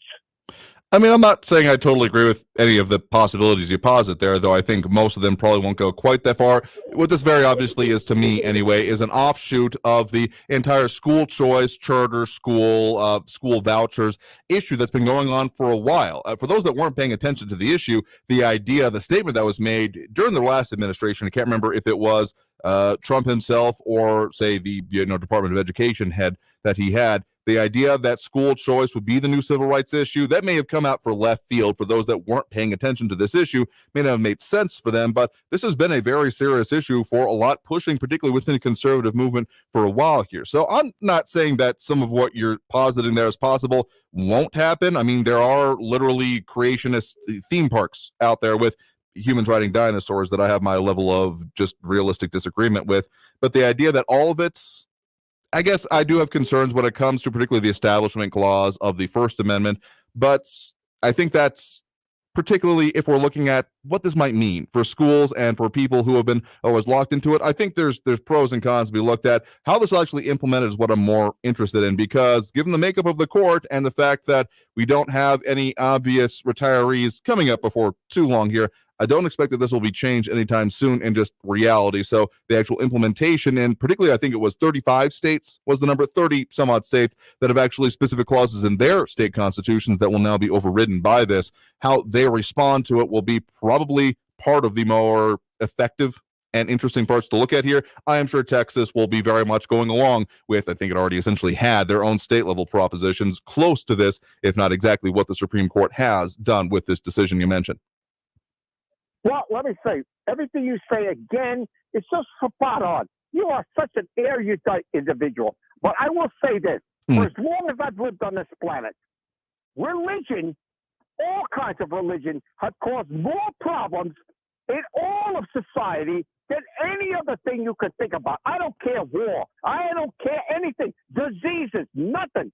Religion has caused more problems in this society than anything you could think about. That's all I want to say. Fair enough. Well, thanks for the point in the call. You have a good one there. All right. I mean, I think that, well, religious schools have always, of course, been around. I guess the real issue here is the level of otherwise public funds going towards it. I think locally, the issue might come down to, we've already seen, I want to say El Paso Matters out with an article this week on how, among other things, EPISD has seen significant drops in their funding levels due to declining enrollment, among other things. And if that were to continue, what that might mean here locally. But again, a lot of perspective things on that issue and things I'm going to be looking at, make no mistake here. That's going to take us through the next break right now. Coming out of this break, we'll get to more of the calls. I know we got some waiting there. If you're on the line, stay there. If you want to call in, that number, 915-544-5876, 544-KTSM. Back after this break with more Talk El Paso here on News Radio 690 KTSM. Stay tuned.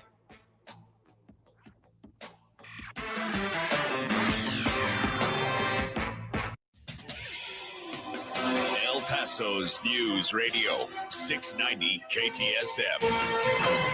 Hello, everyone. This is Robert Olguin with your KFOX 14 News Update. The Socorro School District has approved pay raises and retention bonuses for teachers and school officials. The school district's minimum wage will be increased from $7.25 an hour to $15 an hour. Plus, employees of SISD will receive a pay raise, teachers and support staff a 6% raise, campus administration will get a 5% raise, and district administration will get a 4% raise. A police pursuit ended in a crash in the Lower Valley this morning. Several people were injured in that rollover crash along the border highway. Authorities were in pursuit of a red SUV before that SUV rolled over in the eastbound lanes. Border Patrol officials say migrants were involved in that crash. El Paso Fire says a total of 6 people were taken to a local hospital, 5 of them with minor injuries. 1 of them had life-threatening injuries. This has been your KFOX 14 News Update. I'm Robert Olguin. News Radio 690.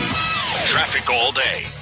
Watch for an injury accident, Border Highway southbound at Zaragoza. Expect delays. Gateway Boulevard westbound at Hawkins. Got a crash earlier there, still blocking the right lane. I-10 eastbound Thorne, disabled vehicle blocking the right shoulder. And an injury accident called in Rushing Drive at Trans Mountain. Carrie Edwards, El Paso traffic. From the KFOX 14 Severe Weather Center, this is Chief Meteorologist Sandra Diaz. Most of the storms have moved off to our west and are again developing in the mountain areas. But that doesn't mean we can't see an isolated light rain shower or maybe an isolated storm through tonight. We'll keep that isolated chance going for the next couple days, but as far as temperatures go, they're back on the rise as sunshine has returned. This report is sponsored by Dell Technologies. Dell Technologies and Windows 11 provide innovators with the tools to succeed.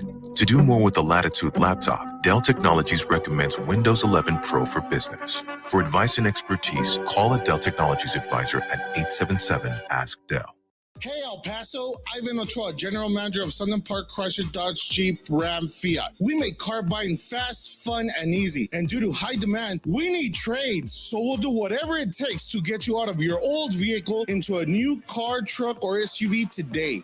Even if you owe thousands more than your treat is worth, we want it, so you can get huge savings on every new and certified pre-owned vehicle in our huge inventory. For a limited time, get $4,000 off MSRP on the all-new 2022 full-size Wagoneer SUV with third-row seating and up to $7,000 off select new Ram trucks. Super low 2.9% APR for 72 months on the all-new 2022 Dodge Charger. All military personnel and all first responders receive an additional discount. Thank you for your service. Trade and upgrade for less during the Make the Switch event at Sunland Park Chrysler, Dodge, Jeep, Ram, Fiat. Where buying a car is fun at I-10 at Sunland Park Drive or online at sunlandparkdodge.com. Estamos en tu esquina El Paso strong. Includes factory rebate and dealer discount plus TTNL. 2.9% APR is $15.15 per thousand finance. Also select vehicles. Zero down with approved credit. Offers not combined. If you're a valued customer, you deserve a simple gesture of appreciation from your credit card company. And that's why Discover matches all of the cash back you've earned at the end of your first year. Discover. Exceptionally common sense. Learn more at discover.com/match. Limitations apply. This report is sponsored by Discover. Developed and used by cultures in forested areas, drums served as an early form of communication. Due to the highly ambiguous nature of these rhythms, misinterpretations often occurred, resulting in violence. Thankfully, when we bang the drum now, we're a bit more civilized. Can you hear me now? A bit. We have to hit them hard for this. Beat out your frustrations on our drum. Do not stop banging that drum. News Radio 690 KTSM. News Radio 690 KTSM El Paso. Live from the KTSM AM 690 studios, it's Talk El Paso with Andrew J. Polk. To be a part of the show, call 915-544-KTSM or follow on Facebook at facebook.com/Talk El Paso. Now here's your host, Andrew J. Polk. Thank you all so very much for joining us here for Talk El Paso, airing live on News Radio 690 KTSM. I'm your host, Andrew J. Polk. Thanks for tuning in, however you may be doing so. A lot of ways to interact with the show. Of course, we got the social media, Facebook, YouTube, Twitter, and Twitch. A lot of comments coming in over there. James Radcliffe, Flaco Jimenez, Eric Von Holstein-Rathlow, Kathy Codry, RJ, Calvin Williams, Ion Grimm, and more. Robbie Flores, Richard Lewis, Barbara Carrasco. It goes on. Ted Kors, and a lot of commentary about a lot of things here, including some of our subjects of the day, and including some that have come up here. Immigration, gun control, gun laws, whistleblowers, a whole lot more here. So it's more than we can get to in any particular show. If you wanted to chime in or add your 2 cents over there, the Facebook page, facebook.com/Talk El Paso. So consider essentially the main one. It's where the Thunderdome of comments is for the most part here. So if you want to wade in there, 4-1, 4-arm, know what you're getting into. But also, we've got the phone line open right now, full up at the moment. But if you want to try to squeeze in, 915-544-5876-544-KTSM.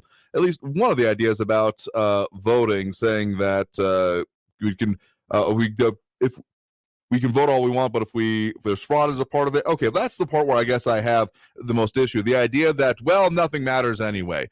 That's the kind of nihilistic reasoning that I'm always finding myself bristling against. Like, sure, fully support investigations into the issues, but if you're saying that, and well, before even I've seen the results, I've made my own conclusion, and that's not even going to bother.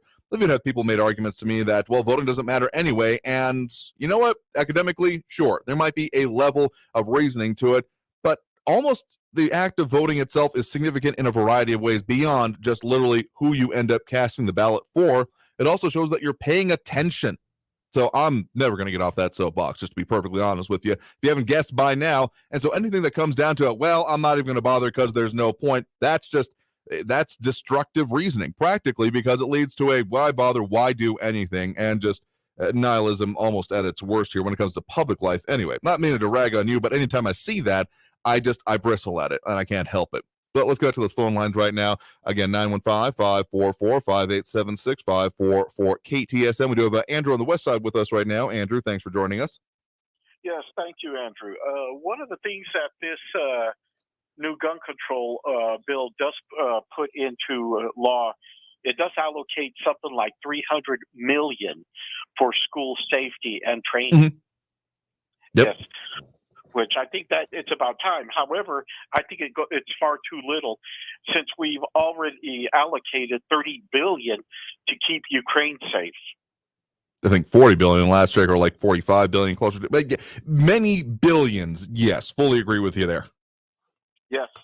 Anyway, concerning that Raul fellow, he doesn't worry about illegal immigrants. Well, considering that Mayorkas follows a party line and refuses to enforce immigration law, and that came from a former judge that used to work with him back when they both worked for the United States Citizenship and Immigration Services, which is a spinoff under Department of Homeland Security.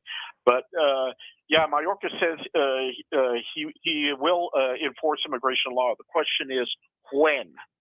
Yeah, I mean, Mayorkas, I don't envy the position he's in. I'm not sure if anyone came to me and said, do you want to be the next DHS director? Even if I was qualified, I would say anywhere near saying yes, because if I was him, I'd be looking at what my next step and exit is, because I think the scapegoating both of him, like literally the closest thing we've seen to new immigration policy, that whole multi-pillar plan that came out from the Department of Homeland Security, why was that not like higher level? Because that was decently significant if it was going to be effective anyway policy, but it was only relegated to the departmental level as opposed to actual, like, I don't know, executive orders, other statements, legislation even, but no one else seems interested in touching that because, well, it's a bag of cats, a thorn ball, a writhing vat of piranhas all in one. Like, there's no good way out of this for anyone who's supposed to be in charge of it, given, among other things, like you mentioned, the priorities and what may or may not actually happen with the support and funding for it. Agreed. Yes. If only Raul would realize how many illegal immigrants commit crimes. When I worked with the local probation department, we had quite a number of illegal immigrants that did commit crimes, everything from burglary of vehicle to burglary of habitation. Those type of crimes, they were able to give them 10 years probation, and basically they had to be released to INS, and they were shipped back to Mexico. And lo and behold, about maybe 10 or 20% would come back into the United States, and they were eventually found as far north as the state of Washington. I mean, I grew up with stories about how even before border wall, border fence, any of that kind of things came about, because there were previous elected officials before even they were elected. Reyes comes to mind, Sylvester Reyes, during his time within the more administrative side, as opposed to the elected official side of Border Patrol, and I think different names back at the time, of course, in the organization of it, but implementing things such as border fencing there, because I mean, if you look around El Paso, you can literally still see the architectural remnants of that. Why are bars, even in new construction, so prevalent around El Paso? Because it's practically an architectural feature there. I mean, my grandmother's house growing up had that. She lived in central El Paso and was something essentially required because of the large amount of non-violent crime that could happen because of, without any kind of barrier in that area, people would come across, and because of the proclivities of international law, then abscond back across the border to avoid enforcement. It was a thing. Whether it was, overwhelming levels, it was enough to cause there to be, again, some kind of barrier erected in our area in decades before any of these modern conversations happened. So that's always been at least present in some way, to my understanding. Yes, and one last thing about Raul, I don't see him mentioning the incursion by 7 people of Colbert's staff who were arrested for trespassing in the Capitol. That is also could be considered an attack on our democracy. Yeah, anyone trespassing on the Capitol, that's a bad plan. I don't care who or why you're doing it. Yeah, well, like I said, illegal aliens could come across into the United States, trespass. It is a crime to trespass on the levee there. Yeah, and they can get away with it. But and like I said, I don't condone what these people did at the Capitol. But these people that can trespass into the United States can get away with it. But rest assured, if you're a Republican and you go protest and trespass in the Capitol building, you're going to jail. Yep, it's a bad plan. Wouldn't recommend it. Would not participate in it myself. All I'm going to say on that. Anyway, I'll this coming Friday. I hope everybody can discuss this, or some people can discuss this matter. Carson versus Macon, what Foolish Frankie was talking about. I'm sure he's ready with his Communist Manifesto. I'm sure we'll get more into those and some of the other issues as we always do, Free for All Friday. Definitely. So thank you for the point in the call. Do appreciate it. I turn the mic over to you. Thank you. Have a good one there. All right, trying to get to a couple more calls before we end the show here, or get to the last segment, I should say. We do have Tom in Far East on the line with us right now. Tom, thanks for joining us. Tom, you there? Andrew, thanks for taking my call. Can you hear me okay? Yeah, got you all on the line now. What's on your mind? Right. I'm in the vehicle. Hey, I just tuned in the last half hour, and I, for one, am a real proponent of education funded by voucher or whatever else the vehicle is that lets parents decide where they want their kids to go. I mean, the only reason financially disadvantaged kids haven't been able to go to private schools is because they didn't have a vehicle to pay for it. Now they got a vehicle to pay for it. And I think it's a great idea, whether it's a religious school or some other kind of private school. But you got to admit, the most prestigious schools in El Paso are religious schools. Yeah, I will say I didn't attend one myself, but in my speech and debate career back in high school, I often competed against those from Loretto Academy and from Cathedral High School, and it was a different experience. I will say that much. That's right. And, and it's that way in almost every city in the United States. So, to waive off private schools because they're religious is crazy. So anyway, I'm just really tickled that that's happened, and I look forward to freedom of educational choice. Thanks a lot, Randy. I hope you have a great day. Oh, you too. Thanks for the point in the call. Do appreciate it here. All right, man. God bless. Bye-bye. Again, I have a level of concern, particularly about, impacts on the establishment clause. If the narrowness of the decision actually sticks that way, I guess I have less of an issue. Because, honestly, there have been plenty of times that people with funding and ability to do so have established their own schools in order to deal with it. And often the question has been, then why are they still paying into the public education system? I guess the idea of people in the public education system also being able to make that own decision for themselves, again, there's almost essentially a religious reason to talk about this, as in lacking in religion, not focus on religion, reason that people might want to be doing this kind of situation. And again, we even have charter schools in the area, locally speaking, that are not religiously affiliated or not overtly so, not directly founded and run by it. So to say that, it's available for some, but not for all, again, there's a level of reasoning there that makes sense. If I ever find myself having to make that decision for any progeny of mine, you'd bet I'm going to have quite the thought to think about when it comes to this, because it hits different, to put it in short terms. So I'm sure there'll be quite the discussion coming up on that. Monica Cervantes saying, I went to Catholic school, and yes, they pushed us to achieve more. Interesting idea. And James Radcliffe saying previously to the previous comment about going into the Capitol, I thought those buildings were paid for by taxpayers. We can trespass buildings we paid for. That's an interesting line here. Go and try that on a military base. Let me know how that works out for you. Just saying, yes, there's reasons that people can get involved in certain buildings and should have access to it, but just going up and demanding it, good luck, I guess, is what I'm saying there. And Calvin, I'm saying, let's pass a law saying that we have to enforce the laws that we already have. Good luck with that one as well. And Juan also asking, can we stop giving raises to Cinturon from UMC? And a great show. Appreciate that. You know what? That's probably another one that needs to be looked at here. We do have some very highly paid individuals within the public coffers coming out from it in the area, including, of course, from major institutions, city, county hospital district in this case, but also within sports organizations such as UTEP over there. So looking at that and what the actual cost to the average person is not, it's a good reason to look at what you're actually paying for here. So we're going to take that next break right now. Coming out of this break, we're going to close out the show, tell you what we got coming up for you, and squeeze in what we can for the end of it. So stay tuned for more Talk El Paso here on News Radio 690 KTSM. I'm your host, Andrew J. Polk. A lot more coming up after this break, so stay tuned. More Talk El Paso here on News Radio 690 KTSM. Traffic all day. News Radio 690. On Loop 375 Memorial Highway southbound at Zaragoza, an accident there has got the left lane blocked. Gateway Boulevard westbound at Hawkins, accident block in the right lane. A stalled vehicle block in the right shoulder on I-10 eastbound at Thorne. And George Dieter's got another crash northbound just north of Vista del Sol with paramedics just getting to the scene. Kerry Edwards, El Paso traffic. This report is sponsored by Mako. The uh-ohs are out there. Scratches, dents, unexpected natural events. But with Mako and their magic, your car is no longer tragic. So when life throws you uh-ohs, just say, better get Mako, and go to Mako.com to book your appointment today.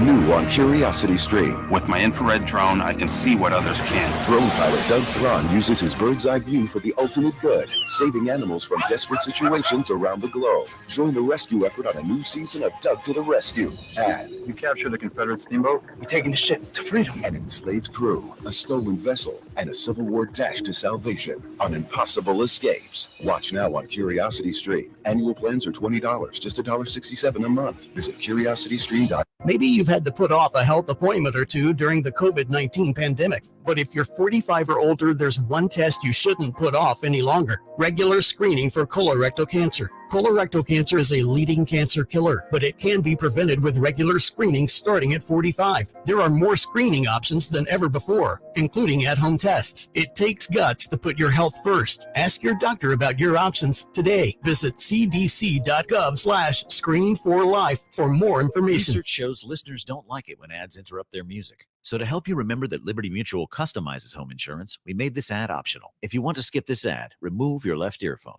Liberty Mutual customizes home insurance so you only pay for what you need. If you're missing this informative ad, you must love wasting your cash. It's the easy and smart way to save.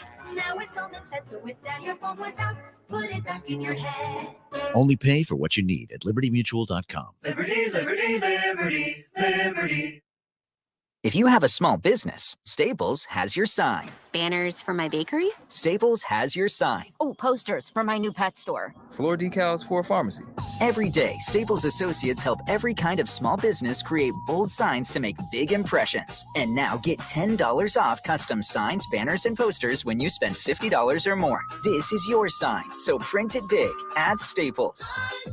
N72. Visit staplesconnect.com/thisisyoursign for details. Calling all science heads. Want to win 15 grand in prizes while saving the world? Here's your chance to save our planet by joining the AR Science Fair. Just pick your track, design it, and submit. It's that easy. Winners will even get published. Visit us online for all the details. M1EP.com. Superior multifamily property management services citywide. El Paso's News Radio 690 KTSM. Live from the KTSM AM 690 studios, it's Talk El Paso with Andrew J. Polk. To be a part of the show, call 915-544-KTSM or follow on Facebook at facebook.com/Talk El Paso. Now here's your host, Andrew J. Polk.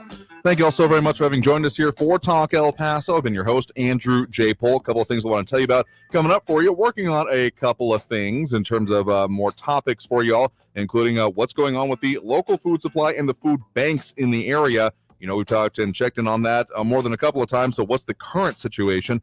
Delving into that for you here, as well as some legal questions that have come up. Working on having a segment for you all to answer some of those that some of you have posited as maybe potential ideas to go over. And, well, let's get into the realities of it here. So working on that for you as well. And just some of the comments coming in, I can't help but laugh sometimes. So Richard Lewis saying that another note, callers, when you constantly referring to Raul here, he wins because he is rent-free in your collective heads. Best strategy to come up with your own ideas makes for better radio. You're welcome. You'll certainly appreciate people coming up with their own ideas, fresh ideas, debatable ones, kind of what I thrive on anyway. But James Ratcliffe says, you also just referenced him. You're welcome here. You can't win for losing sometimes. Flocky Menace also saying competition come in all forms, including education, yields a better product here. I mean, the beauty of, or at least what I think the beauty of this kind of a format that we try to do anyway, is that we can discuss a lot of things, have people respond to other ideas and have a discussion. I hope beyond hope sometimes that new and interesting things and different things sometimes come up. And even if we don't truly get that, I feel the act of even having the discussion is, well, an increasingly lost art, and one I'm determined to not let be lost entirely, as we will do that every Monday through Friday, 4 to 6 p.m. right here on News Radio 690 KTSM. So that's going to do it for us for the day. I want to thank everyone who tuned in, chimed in, called in, commented, did all of the things that, well, I think make, well, this country, society, and everything work, because we're not talking about it and nothing's going to change or get improved. So stay safe out there. Look twice for motorcycles when out on the road, and have a great evening, all. We'll see you all tomorrow.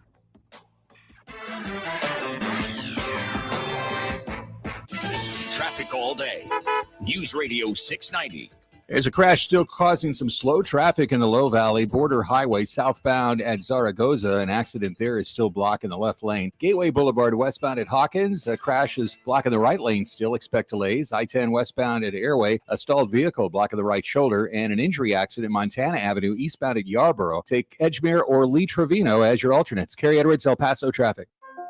Every child is different, and learning isn't always easy. But when you find the right teacher in the right school with the right curriculum, one day it just clicks. The right school for your child is out there, and the good news is it's only a click away. Texas Online Preparatory School is a tuition-free online school with state-licensed teachers that give students the personalized attention they need to succeed.